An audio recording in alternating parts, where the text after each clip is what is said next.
Tutorial cara mengatasi suara seperti ini.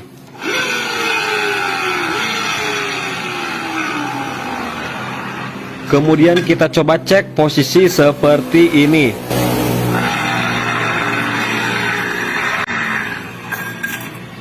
Kemudian kita putar roda tanpa ada pulis sekondari dan suaranya sangat halus sekali ya, bisa dibedakan. Nah, jadi udah jelas ya sumber masalahnya itu berasal dari bagian bearing. Nah, di bagian pulis sekondari ini ada dua buah bearing, ada bearing bambu dan bearing gotri.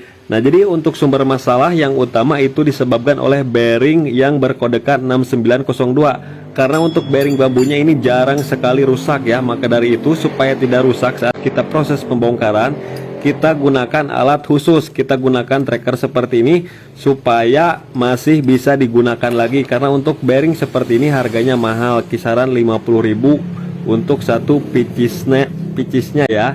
Nah, jadi supaya nggak rusak kita gunakan tracker seperti ini. Kalau misalkan dipukul-pukul, diketok, nantinya penyok ya, jadi si bearingnya bakalan rusak. Karena ini bermaksud untuk menghemat biaya juga. Kalau buat orang kaya yang punya tanah di mana-mana, istana, mobil Lamborghini, mendingan ganti aja satu set sama motornya, nggak perlu diganti seperti ini ya. Nah, kemudian untuk melepas bearing 6902 nya kita gunakan tang snap ring ya.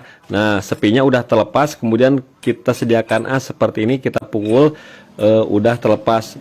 Jangan lupa bawahnya kasih alas kardus supaya nggak daralak ya. Nah, di sini untuk bearingnya aneh ya. Ini bekas apa coba? Bekas pengencangan menggunakan impact. Jadinya si bearingnya hampir remuk seperti itu.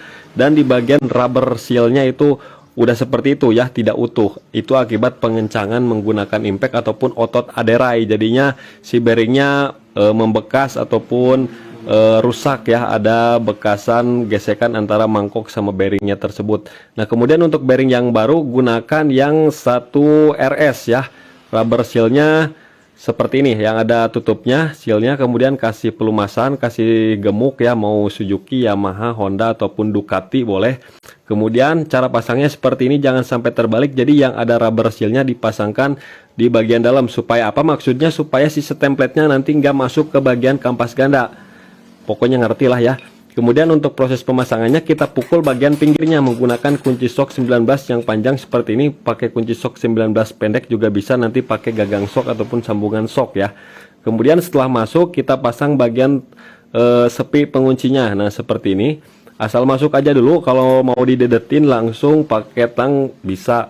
Tapi lebih mudah pakai kunci sok ini, tinggal dedetin, nanti juga pas ya di bagian dudukannya. Kemudian kita kasih pelumasan dulu ya di bagian dalamnya secukupnya saja. Nah, buat teman-teman yang nggak punya untuk gemuknya, teman-teman bisa menggunakan tai kotok yang warna coklat. Itu juga ada semacam pelicin-pelicinnya. Cuman kalau saat kita toel itu pas di ambuan itu kayak bau ya, bau banget. Nah, kemudian untuk bearing bambunya ini kita tes dulu ya teman-teman, kita tes untuk menentukan apakah harus diganti atau tidak. Kalau misalkan saat dites seperti ini timbul suara kasar, mendingan ganti saja.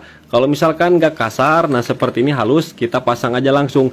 Kemudian untuk cara pasangnya, yang ada sealnya ya disimpan di bagian luar, bermaksud untuk supaya stemplet yang ada di dalam itu tidak menghambur keluar. Nah, jangan lupa di bawahnya dikasih alas kayu supaya saat pemukulan si bagian dratnya enggak dewer ataupun jeber ya. Nah, kemudian sisa gemuknya kita bersihkan saja menggunakan lap ya. Kalau nggak ada lap pakai baju aja. Setelah itu tinggal kita tes lagi di as bulinya seperti ini, rodanya kita putar. Nah, kita posisikan seperti ini, dibolak-balik boleh ya. Nah, suaranya sudah halus lagi. Jadi motor ini seperti keluar dari pabrik AHM-nya ya. Nah, kita bolak-balik aja tuh, teman-teman bisa dengar suaranya. Jadi di durasi 4 menit ini teman-teman sudah bisa mengatasi suara kasarnya.